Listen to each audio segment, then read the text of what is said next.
Hello, students. This is Faizan Mirza. We are discussing classification in the topic of biodiversity, classification, and conservation. Classification is basically a way, or you can say it's just a strategy to arrange the organisms in different taxa or different taxons. We have 100 million species, 1.75 million are already known. So we come across new species being discovered and being found like on regular basis. So there need to be a criteria in which you can just place the organism in a particular taxa and with its like ones, with its similar ones. So organisms with similar features, they are placed in a similar in one taxa. So taxa, what's taxa or what's taxon? Taxon is a unit of classification, a category that indicates a rank or a level in the classification system. For example, species, for example, genus, for example, family. We use these individual taxons for every organism. For example, human beings, we are Homo sapiens. Homo sapiens means the genus that we belong to is Homo, and sapiens is the species that we are. For example, Vibrio cholera, the bacteria Vibrio cholera. The Vibrio is its genus and cholera is its species. We use the binomial nomenclature. We use the genus and species name together. So this hierarchy is followed whenever taxonomy is to be followed, and these are the individual taxa that we follow. The biggest taxa or the first taxa is the domain. So you try to place the organism initially a domain. So we have three domains: domain bacteria, domain archaea, domain eukarya. More on this later. So domain is the largest of the taxa. After that you have kingdom. From following we have phylum, then class, then order, then family, then genus, and then species. This is how we actually categorize a particular organism.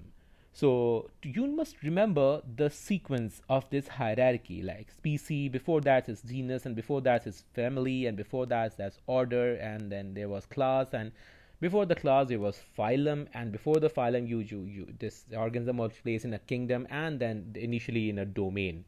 So probably this thing which is kind of a sentence, it can help you recall and just remember this sequence. Dashing King Philip came over for great spaghetti. So D and K and then P and then C and then O and then F and then G and S. Probably you can make your own sentence if you are offended with a certain uh, certain kind of a dish. So okay. So organisms are, this is how we classify them. Viruses are not included in these because viruses are not living organisms, so we don't include viruses here. We have three domains, as I told you. Two domains are occupied by prokaryotes, and one domain is of eukaryotes. So the prokaryote domains include domain bacteria and domain archaea. Domain bacteria include the typical bacteria. Domain archaea include extremophiles. These are prokaryotes of extreme environment. Domain eukarya include all the eukaryotic organisms. So let's start discussion of domain bacteria. You already have studied the features of domain bacteria. So all the single cell organisms which are not eukaryotes and which have no nucleus, whose DNA exists as a circular chromosome, but they do not have histone proteins nor they have telomeres. They have small circular DNA molecules, which is plasmid, which are often present. No membrane bound organelles, 70S ribosomes. Cell wall is always there, but it's not made up of cellulose, it's made up of peptidoglycans. The cells divide by binary fission and not by mitosis since they lack nucleus. And usually, as I told you, they are single cells, a group of similar cells. So this is domain bacteria. Domain archaea includes archaeans, and these are also prokaryotic cells with no nucleus. Their cells have no membrane-bound organelles. DNA exists as circular chromosome, but they do have histone proteins. This is the difference here. The small circular plasmid may be present. Ribosomes are 70S, but they are not the exact 70S of the bacteria. These are the 70S ribosomes, which are smaller than eukaryotic cells ribosomes, which are 80S ones. These are smaller than those, but they are not exactly like the ribosomes of bacteria. So they are more similar to the bacteria of eukaryotic ribosome, which are 80S. Although they are smaller than 80S, they are 70S. Cell walls are always present, but they do not have peptidoglycans. The cells divide by binary fission, not by mitosis, since they lack nucleus. They usually exist as single cells or the group of cells, and yes, they are extremophiles. This is the membrane comparison of the domain archaea, which are the extremophiles, and the phospholipids or membrane comparison of domain bacteria and eukarya. We know that domain bacteria and eukarya have organisms which do not live in semi-extreme environments, so our phospholipids are like these. we have a phosphate group. The glycerol that we have is D-glycerol, and the for the our phosphate our phosphate group and the glycerol head, it is connected or joined to the fatty acids through ester link, which is O and C. So COC, this is the ester link that we have here. So you can see that the ester link which is formed, which is, it will always have C double bond O. So this is O C double bond O. Sorry, this is the ester link. So this is the ester link, and the fatty acids will always be unbranched. We have discussed this in cell membrane time and again. But if you just look at the phospholipid of the domain RK, they also have phosphate group, but the glycerol is not D-glycerol. This is L-glycerol, and this glycerol is attached to these fatty acids through ether link. And ether link means that it's a CO bond. There is no C double bond O here. Plus, the fatty acids are branched fatty acid tails. These branching, this bond ensures that this phospholipid remains stable at extreme environment. For example, this organism shown to you, Pyrococcus furiosus. The furiosus is the species and Pyrococcus is the genus. It lives at near boiling temperature, and at 70 degrees Celsius it just freeze and die. So this is an extremophile bacteria, or you can say extremophile, which belongs to domain RK.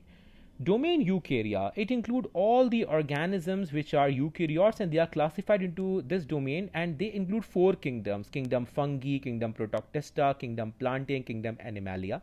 These include cells with a nucleus, which means they are eukaryotes, they have membrane bound organelles. The DNA is in the nucleus and arranged in the linear chromosome with histone protein, and obviously the telomere will be there. Ribosomes, ATS, are there in the cytosol, and then there are 70S with ribosomes in the chloroplast and the mitochondria. The chloroplast and mitochondrial DNA is circular, similar to that, and it does not have any histone or telomere. Great diversity of forms. There are unicellular, there are colonials, and there are multicellular organisms. So domain Eukarya is the most, you can say, diverse of the 3 domains. Cell division occur by mitosis. Why mitosis? Because nucleus is present. And there are many different ways of reproducing. They reproduce asexually, they reproduce sexually. So what will we do? We are discussing the kingdoms one by one. So kingdom Protoctista. Kingdom Protoctista is made up of the most diverse range of eukaryotic organisms, which include those that are often called protozoans or simple animals, such as algae, seaweeds. Any eukaryote which is not a fungus, a plant, or an animal is classified as a protoctist. So when you look at one protoctist and compare it against another protoctist, they may be as different as chalk and cheese, but they cannot be categorized as fungi or plant or animal, hence we place them in Protoctista. So Protoctista are the most diverse group. For example, you can recall the malarial Plasmodium. It's also a protoctist. You can recall amoeba. Amoeba is also a protoctist. Euglena, Paramecium, all these are protoctists. These are eukaryotic organisms, mostly single cells or exist in group of similar cells. Some have animal-like cells with no cell walls, and some are these are the protozoans, and others have plant-like features with cellulose cell walls and chloroplast, and are sometimes known as algae. So protozoans and algae are the main type of protoctista, animal-like and plant-like. Algae can photosynthesize and protozoans cannot. Many organisms of this kingdom may actually be more closely related to organisms in the other kingdoms than they are to each other, as I just discussed with you, but they cannot be categorized into plants or into fungi or into animals, because they don't exactly resemble the organisms of that particular kingdom either. Kingdom fungi. Fungi have the same properties which are close to plants, but none of them photosynthesize. They are non-photosynthetic. They are all heterotrophic. They release extracellular enzymes. They obtain energy and carbon from dead and decaying matter. They feed as parasites on living organisms. So the characteristics include they are eukaryotic. They do not have chlorophyll, as I told you. They cannot photosynthesize. They depend on heterotrophic nutrition, which they release the enzymes onto the food source. They reproduce by spores asexually, and their simple body form, which may include be a unicellular, for example, yeast, and it might be made up of long threads called hyphae with or without cross walls. Large fungi such as mushrooms they have compacted hyphae which are known as the fruiting bodies. These fruiting bodies, they are the puff. They release a puff. They release, you can say, a smoke-like like thing in air, and it disperses the spores in the surroundings. Cells have cell walls, but these cell walls are made of chitin or other substances, never cellulose, so they can't be plants actually, and they never have cilia or flagella, never. So they are non-motile. They cannot sweep anything across them. Armillaria bulbosa is the largest organism on Earth. It occupies about 2385 acres, and it's a fungi. This is the largest organism on Earth, the bulkiest most, and possibly the oldest one as well. So here you can see this is the structure of the details of the you can say fungi. You can see these are the fruiting bodies releasing the spores. This is the vertical hypha. These are the horizontal hyphae. This collection is also called mycelium.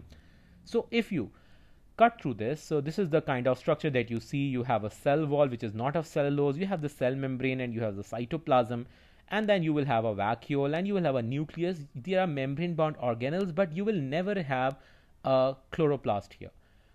These are the details, or these are just the diagram, a photograph of mushrooms showing to you. These mushrooms also have they are firmly held by on by this structure onto food source, and this is the fruiting body of the mushroom releasing a puff. And you can see that the puff that they release, they have the spores which are released in the environment, and the new fungi grow wherever these spores actually end up landing.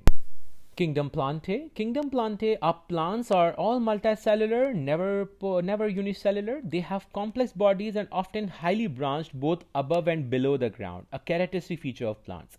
These characteristics further include multicellular eukaryotes with cells that are differentiated to form tissues and organs. There are no tissues and organs differentiation in any other kingdom before Plantae. So these are the most evolved of all which we have discussed so far.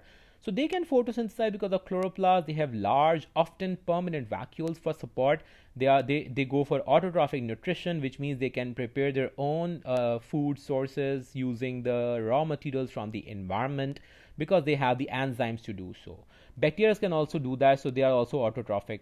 Some bacteria, not all, and bacteria who are autotrophic, they have mesosomes, which are the enfoldings of the membrane, cell membrane. So coming back, cell walls are always present, not often, always. The cell wall will be there. It will be made of cellulose, and sometime in lignin, and sometimes suberin deposits, or sometimes hemicellulose. These structures may be present together with cellulose. Cells, they occasionally may have flagella. For example, the male gametes in ferns, they are motile, they have flagella, and they can move. Kingdom Animalia. Kingdom Animalia, the most evolved of all the kingdoms and domains that we have discussed so far, include multicellular organisms that are heterotrophic, and in many ways they are obtaining their food. There's a great diversity in this kingdom. The nervous system is unique to animal kingdom. Nobody had this nervous system before that. So the characteristic feature of animals include multicellular eukaryotes with many different type of specialized cells. Cells are differentiated to form tissues and organs, something that the animals get from the plants, because the feature was initially present already in plants. So animals also have the same feature. The cells do not have chloroplast, they cannot photosynthesize, but such as organisms such as coral polyps, they also often have photosynthetic protoctists living within their tissues in you can say mutualistic relationship. The cell's vacuoles are small or temporary, for example, lysosomes and food vacuoles. Heterotrophic nutrition proceeds. The cells do not have cell wall. The communication is by nervous system. Cells sometimes have cilia and flagella, for example, the cells of the respiratory tract in our body, or inside the fallopian tubes, or the flagella is present in the sperm. Viruses are not classified in any of these. Why? Because they are not living organisms. So how do we classify a virus? There are two ways. Either you classify it on the basis of the host. For example, viruses can infect bacteria, plant, or animal. So there are viruses which are bacterial virus, a plant virus, and an animal virus. This is one way of classifying viruses. The other way is on the basis of nucleic acid. A double-stranded DNA virus, a double-stranded RNA virus, a single-stranded DNA virus, a single-stranded RNA virus. So with this, we actually we realize that the viruses can have a single-stranded DNA. We study that DNA can never be single-stranded; it's always double-stranded. So viruses, they deny this. Similarly, double-stranded RNA. So there are viruses which actually have two strands of RNA against one another, and this is something which is not present in any other living organism. So this is how we classify viruses. That's it from my side. Thank you so much.